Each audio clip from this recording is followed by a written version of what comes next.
Finally TV, here we are, party people back again one more time. You know what it is, it's the voice of the valley, chilling right here in Beacon, New York. And remember, don't just dream, inspire, don't just imagine, create, and just don't believe, achieve. That's the way it goes down right here on Finally TV. And today, I got a goodie for you.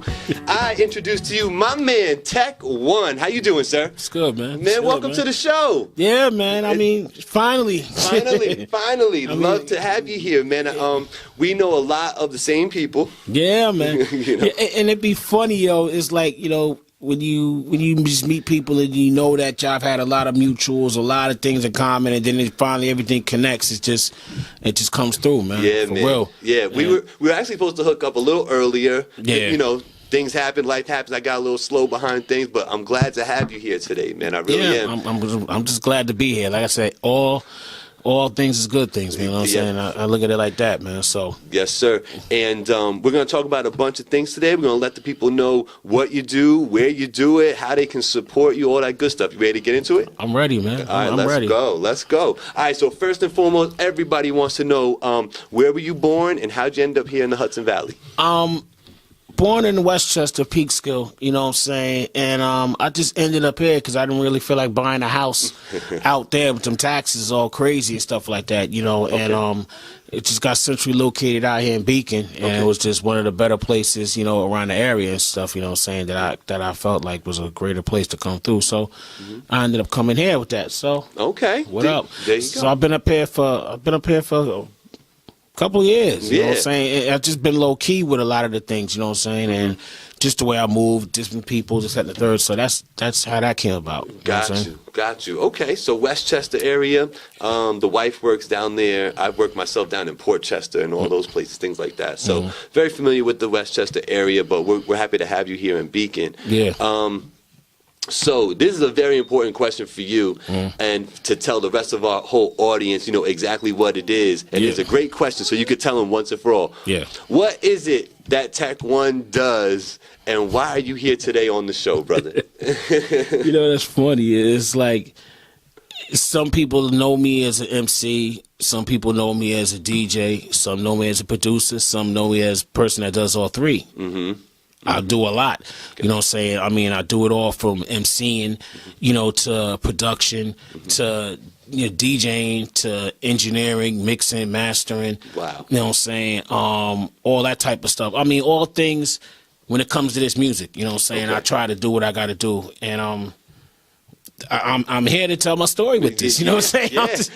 I'm here to tell my story for real. So shout out to everybody listening. Watching. It's the truth too, because when I got you on, when I knew you from the radio, and that you was cool with my man KRE-Z. You know what I mean? So I myself thought that you was a DJ. You know what I mean? Like, he pops up in spots, he's behind turntables doing his thing. I had no idea that there was this other levels behind you like that. And that's the funny thing. And it's like it all came, like the first thing I started doing, that was rhyming, and that was because it was free. Okay. You know what I'm saying?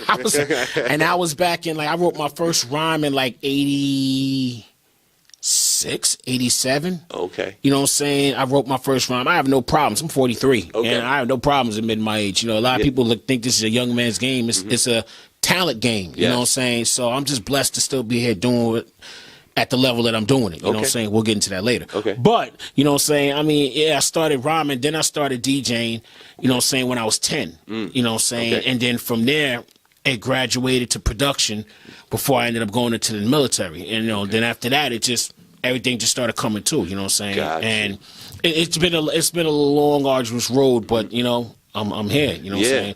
And, you know, for the longest, I went through a whole crap load of names, like saying, you know what I'm saying? I don't even want to say what half the names of them is embarrassing. But, you know, I ended up stumbling upon a name called the Architect Poet. And it's funny because when I had that name, I was heavy in DJing. Okay. So people would be like, oh, you DJ? And the name Architect Poet. Right. So it wasn't until I got into the military and I just shortened it. Somebody in there, we was making hard hats, and he was putting our nicknames on the hard hats. And Architect Poet was too long. So he said, we're going to short it to Tech Poetic. And I said, that's kind of corny. You know what I'm saying? So he said, all right, Tech Poet. I said, how about just Tech One? And I'm like, and I spelled it a whole different way, but then I found out that somebody else in Florida was using that name. So that's when I switched up and just put the TEKWUN. Got you. And I've had that name since, I want to say 96. Oh, wow, okay. 96, 97. And then it was just Tech One. It didn't get to be in DJ Tech One until I actually got on the radio up here. Gotcha. And that was back in, I want to say, 06. Okay. Like 06, 07. Okay. That's when I ended up getting on the radio up there. Yeah. And this radio right here? Yeah. I mean, as you see now, you know, say 91.3 FM, WVKR, Thursdays from 2 to 4. There you go. Shout out to Wisdom. Yeah. Now, so, you know, it wasn't until I got on that station right there that I actually changed it to, you know, the DJ Tech One, and then. Got you. So that's official. You're DJ Tech One. That's the name now. And that's the funny thing. I'm actually debating on cutting DJ out of it. Oh, you know again. what I'm saying? I'm debating. Yeah, I'm debating on it because, and that's mainly because of the fact that it kind of messes a lot of people up. Okay. You know what I'm saying? It's like I tell a story with SKILLZ. When I ended up coming to before I started going, you know, being a regular on the station, I would go up there during Bill's SKILLZ set, and I would just go up there, sit in the corner, and at that point, I was Tech One. Yeah. So I would sit up there in the back. I'll be out of his way, but I was watching how he was, you know. Back then, VKR was, like, really popping. Like, anybody would just show up. Jumping, Saturdays, Thursdays, Artiste, what up? That was my partner. You know what I'm saying? Everybody would just show up, and they would just, you know, just vibe out in the stew. It was just a place to be. And we would be playing it at Record City all day. Exactly. So... Shout out Monster. I ended up just going up there a couple of times, and I'm sitting in the cut just watching him. I answer his phones, whatever, just so he was rocking out, whatever. So then it's just, he would just pass me the mic because I was Tech One. It was a time when we went up there and the transmission was down. But the online wasn't working either. So we're waiting for like an hour for it to come up. And he had the illest set, and he couldn't get to play it. So then he started trying to do this cut. And I'm sitting there looking at him like, yo, you're doing that wrong. And he's like, what? He turned on, he gave me this look like, what you know about this? So I got up and I showed him what it was that he was trying to do. And he was like, ooh, wait a minute, you DJ? I said, yeah. And that's when he was like, I didn't even know that. You know what I'm saying? So we sat there for 20, 30 minutes. I was showing him, trying to get him to show him his cut. Yeah. And finally he ended up catching it. And I was like, that's when I didn't even know that you DJ. You know what I'm saying? Yeah. So it just threw everybody off. So I figured I'd keep it simple. You know what I'm saying? There you go. Shout out Bill SKILLZ. Yeah. You know. I mean, there's a couple of people that I would like to shout out with the station. With me getting up there. First, of course, is SKILLZ. You know what I'm saying? Because I would come up on his show. You know what I'm saying?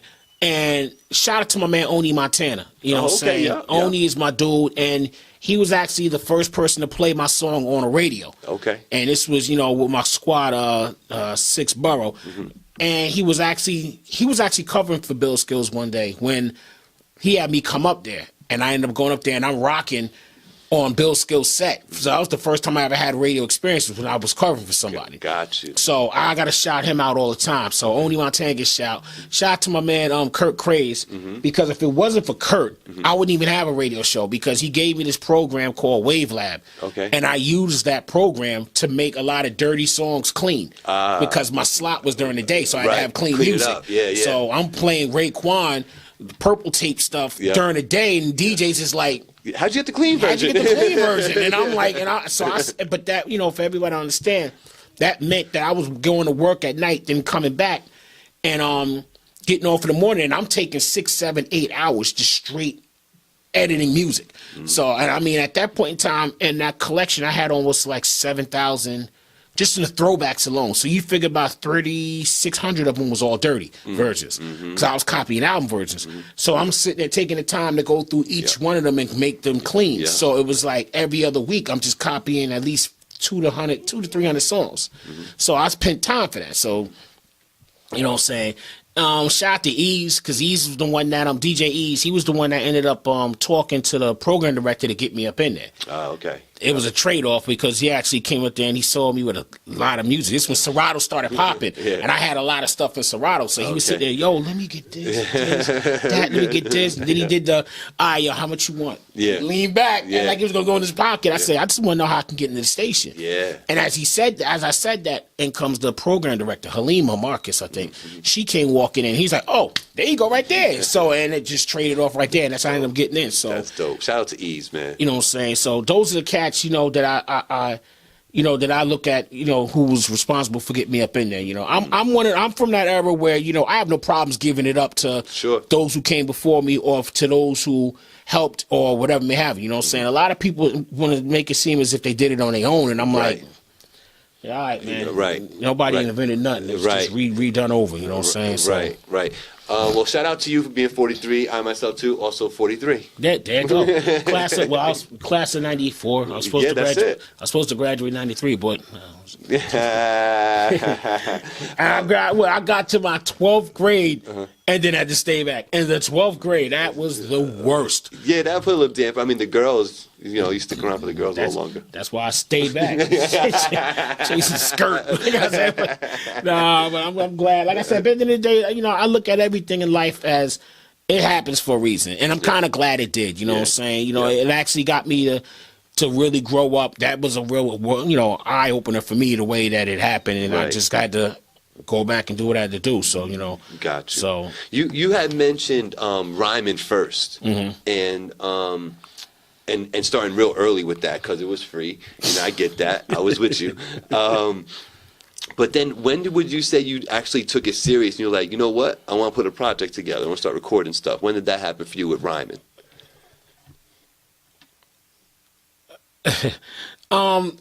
Back then, back then we just did demos. You know what I'm saying? It was, I shout to my man Source all day. That's the mentor with this music stuff for me. You know what I'm saying? Heavily my mentor with this music stuff. Okay. And what it was, back then he would set up times for me to come down to his studio.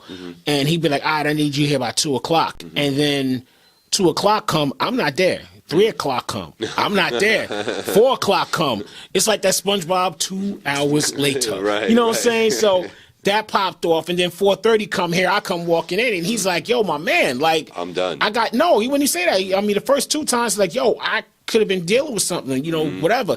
So the 3rd time he did that, he waited for me, and he said, yo, look, I got to step out. I got to take care of something. I'll be back in an hour and a half. If you don't have a rhyme done, if you don't have a beat done, and it's not recorded, I'm done messing with you. So at that point, I wasn't even producing. Right. So I told him real quick, I said, okay. He gave me, I told him, this is what I want to spit to. And he just put the beat on the what's the name? You track it out, you do what you got to do, I'm out. So I had to learn real quick how to, program the RZ1, what's the name? I had to learn how to make a sequence. He said, I'll be back in an hour. So I wrote a quick rhyme real quick, 2 verses, and all that good stuff, wrote everything down. And then as he was walking in, I was finishing up the recording aspect of it. Okay. So, he came back, he listened to it, he was like, all right. Okay. All right. You know what I'm saying? He said, all right, cool. So came back the next week and we just did it wasn't really thought of back then to really be making an album or make a we just did demos and was just sending them out to different labels and stuff like that. That's just with the hopes of trying to and that's what it was, looking at the back of the 12-inch, you know what I'm saying, writing down the address or writing down a contact number and just shooting it out there hoping for the best. We got bit once and moms didn't let me sign a contract. She wouldn't let me sign it because she didn't like the way it was looking and all that stuff. And at that point in time, I was mad for like a good week or so. Sure. But it was one of those, you'll understand why I turned it down. And then when I'm looking at it and I'm like, yo, I've still been having to make albums for that contract, like for real. Like a 40-album contract. Yeah. You know what I'm saying? So, it was like, I'm just glad that it didn't happen the way it happened. So. Got you. You know what I'm saying? So, you had mentioned just prior to the interview that you have several projects out there, 7 of them, with one on the way, correct? Did I remember that right? When did that first project come out? The first project, let me clarify. I have 7 albums, 7 beat tapes, and 3 compilation albums called Boom Bap Project. Okay. You know what I'm saying? The Boom Bap Project is it's just, I'm not rhyming on any of them. It's like 10 or 11 songs per project. And I got cats from different areas. So I have a couple of cats that are local. You know what I'm saying? I got a couple of people from Scotland, a couple of people from Westchester, people from Ohio, you know what I'm saying, Florida. I just send out different tracks, you know, via my manager. And I'll be like, yo, look, I'm putting out a project. It's boom bap helmed, you know what I'm saying? So it's boom bap tracks. But, you know what I'm saying, you got to spit to those, you know what I'm saying? And a singer or two is on there. So it's like those are like, you know, those are like my time that I take a breather and come out with some new material for me, you know what I'm saying? Okay. The first project I did was actually called 94. Okay. But that didn't drop until about 2 years ago. Oh. And that came out as homage to my man Expo, rest in peace. Okay. And what happened was he clearly got killed, rest in peace. You know what I'm saying? He got killed. And I was actually in the middle of recording his album. This was back in 06. And I was just writing stuff because at that time I was still rhyming, but I wasn't really doing it hard body. I stopped, I fell off a little, but I was just focusing on DJing and production. Gotcha. So in between, he would tell me, yo, I want you to jump on the song. And I'm like, oh, I don't want to do this. You know what I'm saying? So I'm sitting there doing it. And so at that point in time, I said, yo, I'm going to just go ahead and put an album out. Why I'm going to drop something and you drop something? So I ended up coming up with that, you know what I'm saying? And in the process of it getting done, right, when it was almost finished, he got killed. And the ill part is, like I said, he was actually signed to Jive Records. So we was going to get ready to put out this first single, which is something that I produced, and he had got killed. So, you know what I'm saying? So I fell back from doing anything music for a minute. That kind of hurt me. Sure. So it wasn't until, like I said, a couple years ago that I just said, you know what, this stuff is sitting here. Let me just put that out. But the first joint I ended up dropping, I know we just went all over, but I had to tell that story. You know what I mean? Y'all gonna hear it today. Y'all gonna hear this. So the first album I dropped was called 95 Live. And that was like a collection of joints that I did when I had another group. And, you know, I'm waiting for people to come to the studio. They're not coming. So I'm sitting there. All right, let me record this real quick. Let me record that. So I just came with a bunch of stuff, and I ended up putting that out. Cans and them is on that. You know what I'm saying? A bunch of people from around here, they ended up coming up on it. My man KRE-Z from up in Poughkeepsie. And, you know what I'm saying? It's still out there? It's out there. A lot of that stuff is on my Bandcamp page. Some stuff I took off iTunes for personal reasons. Okay. But a lot of that stuff is on my Bandcamp page. Okay. And that dropped, I want to say, 2009. Okay. 2009 that dropped. The second project after that was called Sounds of the Lost Art. And that was that was a stressful album to make. I'll be honest with you. That album, normally it take me about 9.5 months to make an album. And that's because I'm the only one doing it. Right, I'm the only one coming up with the beats, coming up with the hooks, the scratch hooks, finding the samples and stuff like that. Then, you know, coming up with the verses, then having to go back and record everything else, and then having to go back and mix and go back and master it. One-man band. So everything came through there. But that album, I ended up going through 2 managers. I ran through 2 men. Shout out to Bear, man. Shout out to Z. I ended up going through 2 managers on that album, and it was just like frustrating because it just kept getting to the point where I was just making it was just a stressful album to make. But at the end of the day, it came out, and I can still go back and I listen to it from time to time, and it was a dope album. You know what I'm saying? One of the biggest hang-ups on that album was I had like beat skits, you know what I'm saying? I would have beats in between the songs. I tried to helmet as, you know, the songs would interlude the beats. Okay. Because at that point, like I said, people knew that I could rhyme, but I'm trying to showcase that I can produce as well. Gotcha. So I ended up putting that album out, and I was making these beat skits like 4 minutes long. And my manager Z was like, yo, you got to shorten that. So it was like that friction back and forth. So finally I gave in. I was like, all right, we gotta make this to 2 minutes. Make it, you know, 1.5 minutes, 2 minutes. So that kind of held that out. Because when I got done and I had everything laid out, it was 22 songs on it, and that album was like an hour and 30 minutes long, and I'm like, yo, you gotta shave this stuff off, you know what I'm saying? So then after that came a project I don't even either I'll off camera with that one. That came a project I don't even associate with. But then after that came cassette music. It was an album that and that was actually considered to be my last project. I didn't want to do the rhyming stuff no more. I just wanted to just, you know, just be done with it. You know what I'm saying? Gotcha. But that album, I still get help with, you know, that pays more mortgage. Some of it pays the mortgage. Okay. I still get residuals off that album. Get out, okay. Yeah, so I mean, so it was an official project that was out there? Yeah, it was out there. It was definitely out there. It was dropped. That was iTunes. That was the first project that I actually started getting features on. So I had Pudgy the Fat Bastard on that album, Ty Bless from TKA. I had Ed O.G. was on that album. Sadat X was on that album. And, you know, I actually shot the video with Ed O.G. and Pudgy the Fat Bastard. Don't misconstrue or missing a screw. Go the gold route like Timbuktu. It's Ed O.G. Check out my melody. What you telling me? You hate keep compelling me. I don't care what you rapping selling. Yo, what the f*** are they yelling? It's the beats, the hooks, the lines, the flows, the rhymes, the spits, the grind. It's the beats, the hooks, the lines, the flows, the rhymes, the spits, the grind.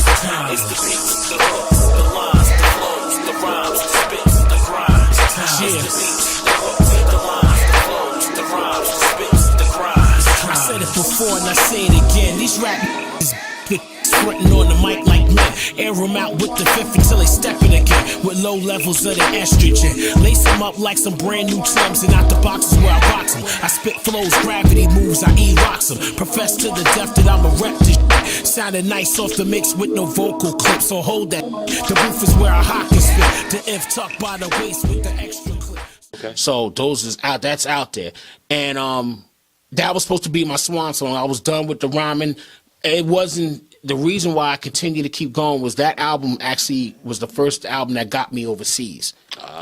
So when I ended up going overseas and I'm, you know, promoting it and I'm doing everything else, everybody's like, all right, so when's the next project coming in? I'm like, what do you mean? You know, I'm done. Like, this is it. And, you know, and the funny thing is they're like, yo, but, you know, we just heard this. And I'm like, well, go back and listen to the old stuff. You're done. You know what I'm saying? It's brand new to you. Yeah, it's new to you, but I'm done with it.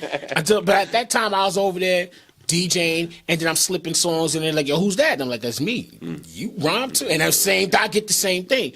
So, you know, that album dropped, such and such, it got a lot of love. I still go back. I personally feel like that's one of my best albums that I've ever did, because I felt like that was going to be my last. It's like how some artists, you know, they put their all into their first album. You know, they like that. That's considered my fourth album, and I figure that to be my best, because I felt like I put a lot of work into it, and that's when I started really coming to as an engineer and coming in, because I ended up engineering the heck out of that album. Got you. And then I just said, all right, you know what?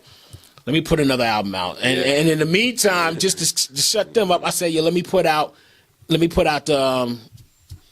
Kremlin Beats, something else. Let me put out the Boom Bap project. Okay. So that's when that came out as okay, let me give you this. I had J Hood on that album. You know, so I had a lot of cats that came through and supported me on that album, and that's a pretty solid album. I gotta make sure I get you the whole discography. Yeah.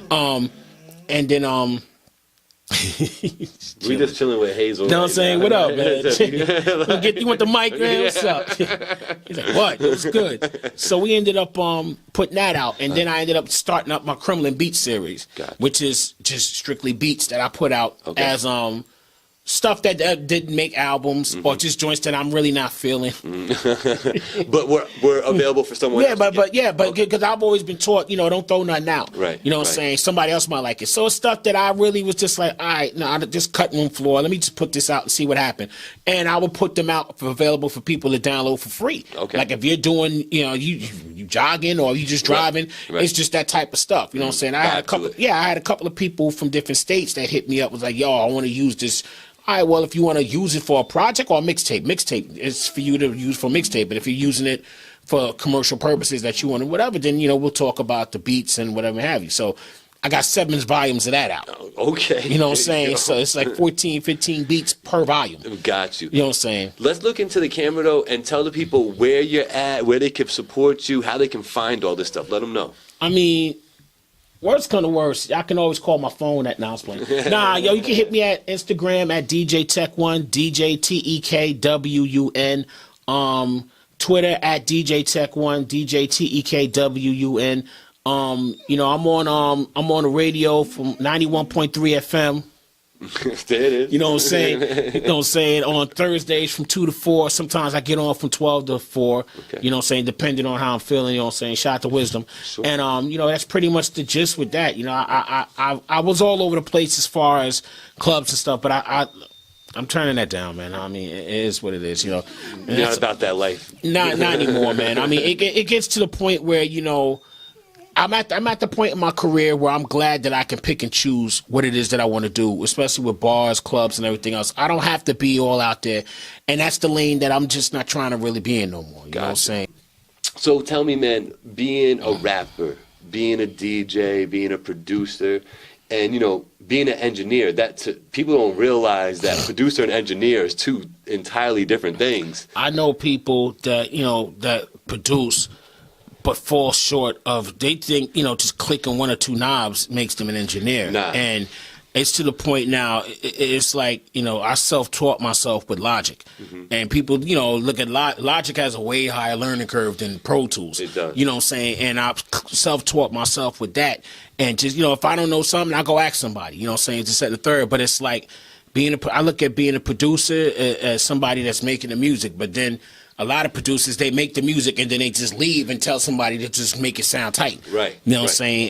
And they don't know about them days sitting up in there. I remember it was a song that I did. It took me like 5 hours to mix it down. And I just wanted it to make it sound like I needed to make it sound. You know what I'm saying? It's more than just sticking the drums up in there and whatever have you, especially if you're channeling everything from the kick to snare. Right. You know what I'm saying? Putting them in there is one thing. Now making it paramix from one space to the next. Right. And especially if you're doing analog, yeah, good luck. Right. You know what I'm saying? So all my projects up until this last one I did, which was called Lo-Fi, all of those was straight up analog. Okay. You know what I'm saying? So, and making beats analog and not being able to have the ability to have everything in front of you where you're just clicking and dragging and stuff. Right. I don't understand, man. I mean, that's a whole different ball game right there. You know what I'm saying? So when you're pulling records, you know what I'm saying? I'll show you the picture of the Stu later. But when you're pulling records and you're going through 45, 50 records to find a kick. Right. You know what I'm saying? Or 45 records to find a snare, then to find that hi-hat, and then to match that, and then to turn around and try to go through all types of records to find a sample to chop up. You know what I'm saying? Everything was done pretty much just like that. You know what I'm saying? So that's where that whole digging in the crates, you know what I'm saying, every Dusty Fingers came from in that aspect. Yes. You know what I'm saying? So, like I said, y'all can't see, but the MP is sitting over there looking crispy. Crispy. So I walk in and it's the XL version. Like I said, I mastered that and then some, you know what I'm saying? So to get sounds out of that, you know what I'm saying, with the 8, you got the 8 outs? No. I don't. Oh, so you had to 2-track it. I did. But I was really just homebody doing it for fun. So I never really intended to take it to the... Yeah, so mine's is fully blown. I got the full-blown memory and everything, the digital outs. Yeah, like I only got 12 seconds of sampling. Like, I had that, no lie, I had that MP for like 2 weeks, and then I found out you could blow. Nah, let me get more straight. Yeah, I know. Because then I was messing around and I was sampling in stereo, and then my man's like, "No, put it in mono. Right, yeah, you get too. more seconds with that way." So I had it fully blown where I could sample for almost 4 minutes. You know what I'm saying? Okay, so now the stuff they got now. I mean, what you working on now? I got the machine, the machine studio. I mean, the MP is still there in spirit. It's sitting right next to me. I disrespected by putting like drinks on it and stuff no. You know what I'm saying? But I mean, it's bad. It's real bad. But it's like I feel like I just want to take it and put it on the top of the record shelf. Like, okay, that's another machine that I've done. Yeah. But you know, but for what it's worth, the MP was like my workhorse for years. You know what I'm saying? The gritty sounds that came out of that, the sound card that was in it, it's just unmatched. Yeah. I think the only thing that was beating that was like either the MP60, MPC60, or the SP12. I was going to say, that was the two big rivals, was the 60 and then the SP. The SP, I was trying to find one of those. They want like $6,000, $5,000 for it, and it'll sit there too. I'm not paying that. When I start making money off them beats like that, then I'll get it, and I will never use it. I just wanted to have it. I feel like Pete Rock is the one that made that one famous, at least for me, the SP. Would you say that? Who made it? Who was using it and you're like, word? I mean, he was more visible with it, but there was a lot of other producers that was using that. I mean, Prince Paul from Stetsasonic, they was using it. I want to say Large Pro, because Large Pro was pretty much one of the ones that was showing him how to flip on it. You know what I'm saying? King of Chill from the Alliance. I'm really showing my age. Like from the Alliance. You know what I'm saying? Primo for a quick minute was using it. You know what I'm saying? Though. Yeah, he switched and he ended up switching. So I mean, it's like a lot of those cats, they was pretty much using it. And I mean, it was like the go-to at that time, you know what I'm saying? So, but that had like, I want to say like, it didn't really have that much sample time in it as well. That's why a lot of that sped up stuff came into play. Yes. So they can get as much in there, to, you know, whatever. Slow it down. And then they get in there and they slow it down. I had the RZ1 keyboard, shout out to Source, my man Source again. I utilized his stuff. And it was a keyboard I had, and it had like 1.2 seconds of sample. So I would put it on 45, and then sometimes when it didn't fit, I'd have it on 45, and I'm pushing it together like that to be able to get it, and then I slow it down, you know, to be able to get that sample stuff. So I mean, there's tricks to the trade that you had to do. Absolutely. So absolutely. You know what I'm saying? So when you're doing albums now, and we're gonna get to something real quick, but when you're doing albums now, are you doing all the production on them? You're always doing all the production. Okay. Well, I'll be. Shout out to my man E-Rocks, for real. My man E-Rocks, and that's like my beat brother for real. And another brother that I work with from Peekskill, and he's out there in Raleigh now, North Carolina, Soul City. I got to get it all out, Soul City, click for real. So I shout out to him because like. And it's no disrespect to anybody else, but it's like, because there's a lot of people out there making heat. Yeah. You know what I'm saying? I just ran into my man, Reddy Hollis, through my man, Poppy Blaze. So Reddy Hollis, he came to the crib last week, and we was in the studio for 3 hours and made like 4 or 5 beats quickly. You know, the chemistry is there. Yeah. But my man E-Rocks is like one of the only other people beats that I could rhyme on for the time being. You know what I'm saying? So it's like, because he make beats how I make it. He, you know. That boom bap. Yeah, and it's not even really boom bap. I mean, it's boom bap, but it's what I'm coining now, soulful boom bap. Okay. You know what I'm saying? So it's like, it's in the spicy. cut. Yeah, it's in the cut, and it's letting cats know what it is. And like I said, we just grew up with the beat. So it's like, I'll always reach out to him to contribute on the album. And so a lot of people will be, yo, can I get on? Okay, yeah, sure. And I don't hear nothing, and that's be all right, cool. But he's one of the only ones that I know I reach out to and be like, yo, I need a beat. Gotcha. And you know what I'm saying? So he got a lot of things he got going on right now. So gotcha. Eventually, but yeah, so I'll make sure he get at least one beat on there, and then for the most part, everything else is done by me. It's all you. Shout out Poppy Blaze out there. We gotta get him on the show soon. We was already talking about that, but he's a cool dude, man. Real cool. Like I said, the introduction he did for me and Reddy was really dope. Okay. And I appreciate that. Yeah, you know that's what I'm saying? what's up. You've mentioned, us being the same age, you've mentioned some legends that you've worked with, whether it be made a beat for them, or you recorded with them, or you had to join with them, whatever the case was. You've mentioned some really heavy hitters. Who would you say are your inspirations to do all this stuff? Now, that's where it gets funny, because it's like, in what category? Like, for DJing, I would have to say it was, shout out to my man DJ Daz, first and foremost. That's one of the big legends out there in Peekskill, and he was the inspiration for me to want to do it. It was a block party going on. I'll make this real quick. It was a block party going on, and scattered all over the place out there and stuff like that. And I'm sitting there looking at the DJ like this. You know what I'm saying? I had to have been all about 7 or 8. Right. You know what I'm saying? So I'm sitting there just watching him, and end of the day, everybody's rocking, and I'm sitting there just looking, and I'm just like, yo, this is dope. You know what I'm saying? So then, you got nighttime, everybody had to go in, well, the adults stayed out, and I'm still out there, and then my mom, we was on the first floor, and I'm sitting there just outside the window just watching the DJ. And my mom's came behind me. It was one of the moments where, your mom comes standing behind you, and she's watching me watch out there, so she's seen that I took interest in that. So I didn't know at the time my uncle was a DJ. Okay. And he was kind of heavy where he was at. Okay. So she put the call to him. And then, that's, all that other stuff. So I got to shout out Daz. I got to shout out my Uncle Nat. He showed me the business aspect of it. He showed me, most people sit there and call out everybody. I'm calling out people who got me into it. So my Uncle Nat, he was the biggest one, my biggest fan as far as, especially with everything that I'm doing now. He showed me the business aspect. He showed me the music programming aspect of it. You know what I'm saying? He got me to be on the real old school side of it, but with the new style of doing it. You know what I'm saying? So I never really understood at the time when he would always have me coming to these places and playing all of this old school stuff. But now that I see it, my heart drops crazy with the stuff that I got, from that era. So shout out to Source, my man Source. I keep saying that again because that's the one that got me into rhyming. That's the one that got me into production. That's the one that showed me how to scratch certain different things and how to scratch and all that stuff. Shout out to my man G. You know what I'm saying? All cats from Peekskill. I remember when I first started rhyming, I was writing the length of the paper, flipping it over. All right, that's one verse. And there was little ciphers back in the day, and heads would come through. I came through with my man Sauce one day, and the big heads, you know what I'm saying, all the heavyweights from Peekskill was up in the spot. So I'm feeling great just to be sitting around a lot of these people. Sure. You know what I'm saying? I'm just in the building. I'm just sitting and taking it all in. Yep. And Shorty, you want to spit? And I'm like, I get on. I pull my book out. They looking at me. I'm sitting there just spitting. 2 minutes later.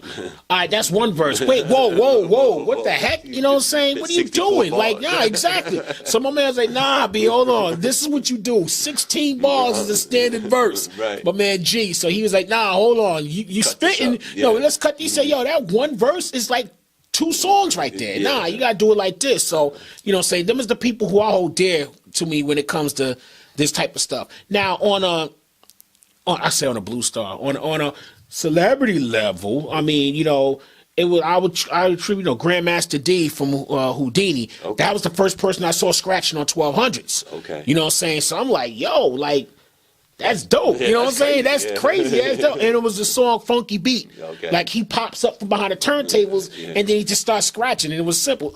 But it was just that. You know what I'm saying? So, as far as rhyming, I mean, we could say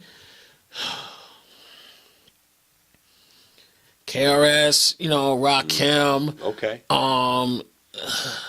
I mean, that whole era in the 80s, the early 80s, late 80s, that whole era. If you was out then, you know what I'm saying, okay, Eric Sermon, EPMD, you know what I'm saying, Super Lover C, Casanova Rudd, Public Enemy, that era, you know what I'm saying, that they was playing, that's pretty much my ground zero era.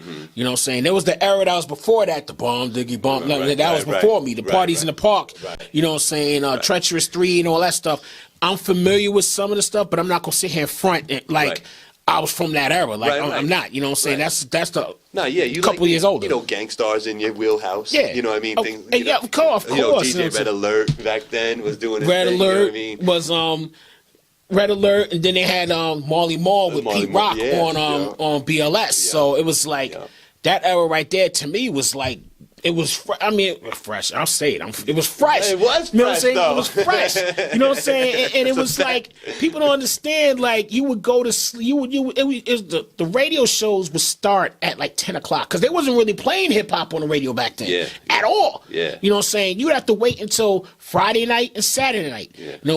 Whether it was Rap Attack, Red Alert Goes Berserk, or Marley Marl in Control. You know what I'm saying? So you had BLS and Kiss. Yeah. So those two right there, it would start at 10 o'clock. Yep. I was a youngin', you know what I'm saying? I go to Kittinger's or whatever, Woolworth, and I cop the 3 tapes for $1 type joint, and then I would put it up in there, and I would record 10 o'clock, and I would just time it, right? It would go click, and because we didn't have the order reverse. Yeah. So I had to get up, go start, flip it over, do it the next day, and then we would do that Friday, then we would do it Saturday, and then we would just sit back and listen, and that's how a lot of the stuff, because we was like probably 45 minutes to an hour out of the city. Right. But we was getting BLS and Kiss, so it's not like whatever, so I was just listening till we take the tapes to school, blah, blah, blah, fiddling back and forth with it. So that was the experience, you know what I'm saying? I was doing that for like 2 or 3 years and stuff like that. So the massive amount of tape boxes that I had back in the day, you know what I'm saying, was just ridiculous. And I still got a couple of them around. Some popped. You get what you pay for. Supersonic. If it wasn't a Maxell cassette, don't test me. You know what I'm saying? The gold one with the chrome, you put it in there with that nice heavy one that cost $4. Yeah, exactly. You know what I'm saying? So. Exactly. So let's talk a little bit. We talk about some inspirations for you, and just real quick, the desire to engineer your own music, did that come out of need? Yeah, because I wouldn't feel like paying no studio. I mean, it was always something that was in the back of my mind, like I want to have my own studio. Yeah, you know what I'm saying. So it went from me being able to do stuff, at my mom's house. I had everything in my room, and the room was like a sweat box. My room was about the size from here there back with a closet. Yeah. You know what I'm saying? The closet was the booth, and we called that the furnace. Yeah. So it was like, we called it the furnace. And then had to get up in there, the AC was making too much noise, so I had to turn the AC off. So you be up in there like, oh my gosh, cats used to come out sweating. I bet. Like sweating. You want to have a session in August? Okay. You know what I'm saying? They come out literally sweat boxing it. You know what I'm saying? Oh, nah, get that verse over. Do it again. Yo, come on, man. You know what I'm saying? So it came from having the little stuff like that, and just to be able to have what I have now. Exactly. And like I said, a lot of it was because I didn't want to have to pay nobody else to do it, but some of it was, this is just dope. It's just a good technique to have. Because at the end of the long story short, man, rhyming comes to an end. You know what I'm saying? Production comes to an end. But being able to engineer, a lot of 55, 65, 70-year-old engineers. There's always going to be work in that. You know what I'm saying? So it's like, that's just a little ticket and everything to have to go ahead and rock out and do what you got to do. So when you're thinking of that, you can't be a forever MC. You can't be a forever you can be a forever producer. But, Quincy Jones still doing it whenever you feel like doing it. You know what I'm saying? So, it is what it is. But, Yeah. Okay. I just wanted to ask that because, usually that's what happens. Out of necessity, you learn things. You learn to take care of things on your own. So, whether the necessity is I want to try to keep this bread in my pocket, or I just don't have anybody to pay to do this, so I need to do it myself. But I'm just hitting home the point that it's not just about making the beat. It's not about having a dope rhyme. It's not about having just a dope concept. You actually have to engineer this stuff and mix it down for it to be presentable. I don't think people understand that all the time. I don't think them people heard you. I think you need to really say it again. This is more than just twisting knobs, you know what I'm saying? The best instruments that you can use to mix is your ears. You know what I'm saying? So if you don't have a knack to see what it is that you even want it to sound like, you don't know where you're going. You can have 4 million plugins. I've seen people with $1 million studios, beats sound trash. They don't even know how to turn it on. They just got stuff to have it. But then I've seen people with shoestring budget studios, 4 tracks, you know what I'm saying, and little stuff like that, and make their stuff sound so sweet. You know what I'm saying? It's all about how you tune that. You know what I'm saying? A lot of people just think hitting a plug-in button is going to make it work. You know what I'm saying? You got to go back in and put that work in and do what you got to do. You know what I'm saying? So, take tutorials. not even that. Like I said, there's a couple of places I went to, and I would just be like, all right, how does this sound? Before I put anything out, trust and believe, it went through 9 different people's ears, 2 different experts' ears, you know what I'm saying, all types of different stuff, 5 or 6 different cars with systems, so I can see how it knocked before I put it out, you know what I'm saying, and I'm real conscious about the sound that I make, you know what I'm saying, so that's how that boils down, All right, so let's tell the people before we get carried away. Let's tell them real quick, again, where they can find you and all your music real quick. Tell them know. Find me here, FinallyTV. Now, y'all can hit me up at Instagram at DJ Tekwun, Twitter at DJ Tekwun, DJ TEKWUN. You can also hit me up on my Bandcamp. That's where my whole discography is at. You know what I'm saying? DJTech1.bandcamp.com. I'm actually in the middle of reworking on my new website and all that stuff. I'm actually, sometime during the course of this week, I'm about to upload a lot of my mixes from the radio show that I do. And those mixes go back to 2005. Oh, wow. I got everything. Every time I'm on the radio, I record it. Okay. So it's like I got 12, 13 years of mixes that I'm about to upload just for people to download and just enjoy and have fun with it. Those is going to be free. It is what it is. Vibe and just stuff to do whatever. And that's just the radio show. I didn't even talk about the online shows that I used to do. Like, it is what it is. So that's why, you get burnt out doing a lot of this stuff. But sometimes you got to, and this is a bonus for y'all. Sometimes you don't have to be on top all the time. Everybody gets tired. Sometimes you disappear for a little bit. Fall back. Fall back. Let them miss you for a little bit, and then you come back out. You know what I'm saying? So I'm good. And speaking of coming back, you have a new project. So I got a couple of projects right now that I'm actually working on. You mentioned one though. Being an old MC myself, KRE-Z is probably, one of those MCs that I look at like, whoa, and now you working with him. Can you tell people a little bit about that? Nope. Listen, shout out to KRE-Z, man. I reached out to him to do work on my Beat Street album. And that album, That I love that album, but that album came at a time where I was transitioning from changing careers, and I was just so busy with a lot of things. So that album got no promo. I shot no videos for it because it was just literally night and day of me trying to get caught up with everything else. So I dropped the album, and then 2 weeks later, I literally started another job and a whole nother career. Yeah. And I didn't get a chance to do whatever. So the album got lost, you know what I'm saying, whatever. But, you know, at the end of the day, I always kind of want to have something drop every year. So I reached out to him to jump on it. And for whatever reason, I couldn't find a place to put the song. You know what I'm saying? So it came out where half my verse fades in on half my verse and it fades out on half his verse. So I feel like it was like, I want the song on here. I just got to figure out where to place it. Right. So I did that, and I felt like I cheated myself. So I reached out to him again. I wanted him to jump on the Boom Bap Project Volume 2. In the process of recording that album, I caught a flood in my basement. So a lot of my stuff got damaged. So that song and 2 other songs was the only songs I was able to save from them sessions. So that came out as a 3 or 4 song EP. And then I said, all right, yo, look, let me get another song. You know what I'm saying? He was like, yo, you know what I'm saying? How many joints we got? I said, 3. He said, okay. So then I reached out to him again for a 4th. And then I said, yo, let's just do an EP. He said, all right, let's get it. Yeah. You know what I'm saying? He was with it. So then in the midst of doing that, we came up with like 6 songs. He got 1 more he's working on for me, and that should be done hopefully by the end of this week. Oh, okay. And I released one joint. It was called, back in January, I put it out as a teaser. Joint was called The Meaning. Okay. Excuse me. And that song, it did pretty good, you know what I'm saying? It woke some cats up like, oh, you great. Oh, wow. It's pretty dope, you know what I'm saying? Yeah. It's an Aaliyah sample. You know what I'm saying? So, I mean, I chopped that up. Yeah. So now I'm actually thinking of next week I'm going to drop another song from it, you know what I'm saying, and put that out. And then just to let heads know I'm still working on it, whatever. But, you know, that's if it's done right, this is going to be a game changer for me. You know what I'm saying? So it's definitely one of those, I'm not going to approach this the way I approach any other project that I do. You know, I definitely got to make this one work. You know what I'm saying? So get behind it, put a machine behind it. Yeah, I mean, I'm talking a couple of distributors and all that other stuff because it's like, I feel like this one can actually do something with it. You know what I'm saying? So it's like, you know, and he was just more so like, yo, it's your EP. It's just featuring me. Like, he's very candid with it. Like, yo, this is your baby. You know what I'm saying? I'm just on here rhyming for you. And I'm like, so we gonna make this work. You know, it's the chemistry is dope. Like I said, I'll post beats to be funny because I'll send him a beat or 2. He'll start writing to it. And then I'll post something on Instagram just on some, I just want to put this up, whatever.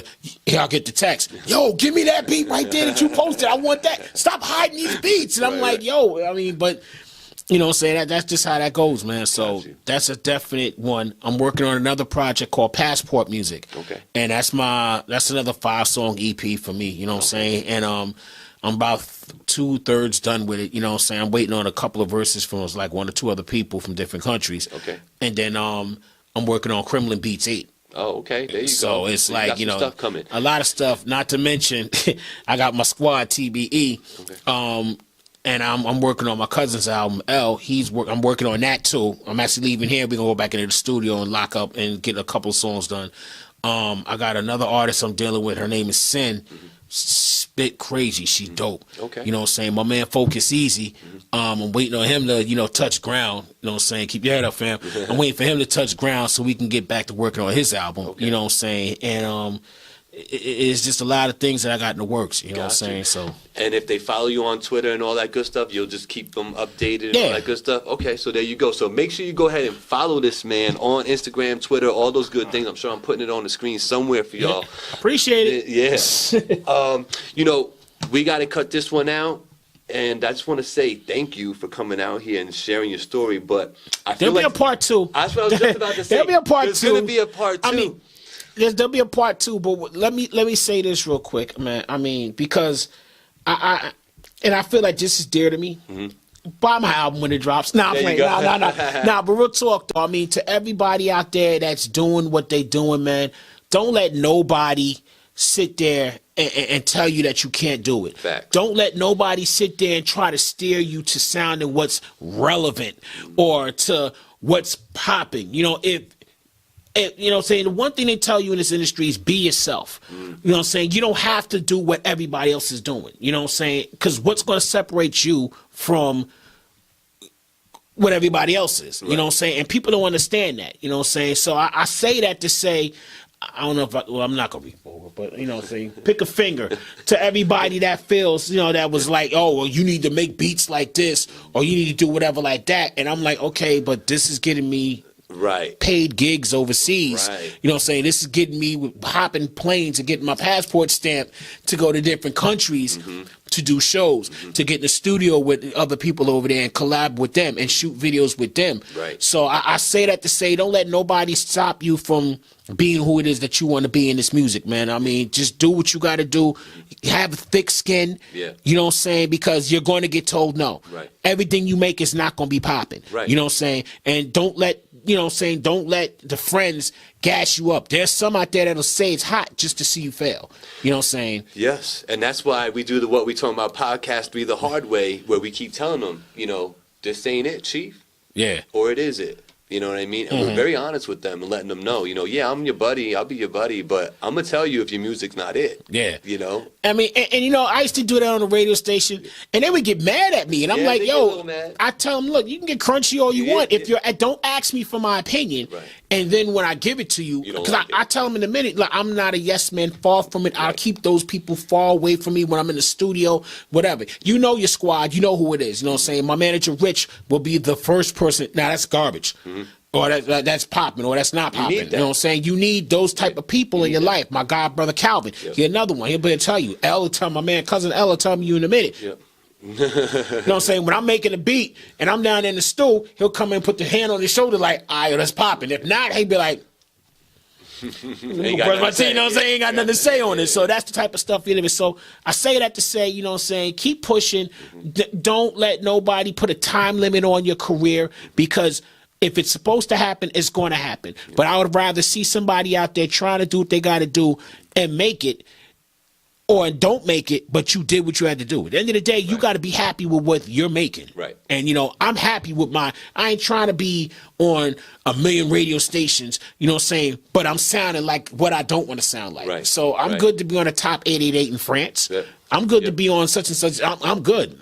I'm good where I'm at. You know what I'm saying? I'm happy with my career. I'm good. So DJ Tekwun, at DJ Tekwun on Instagram, at DJ Tekwun on Twitter.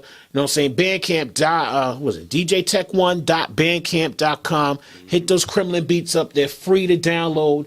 You know what I'm saying? For people that are looking for different productions on their projects and all that good stuff. FinallyTV. Yes, sir. Look for part 2. Shout out to King James. Shout out to Ravi. Shout out to Poppy Blaze. Shout out to E. Shout out to SKILLZ. Shout out to KRE-Z. Shout out to the whole Serato brothers. Shout out to everybody out there doing their thing with this music, man, for real. And if I forgot you, my bad. Catch you on the next one. That's it. Yo, not a better way to end this one, party people. It is Voice of the Valley. He is DJ Tekwun. I am Gabriel. We'll be back again, I'm sure. Peace, y'all. Let's go.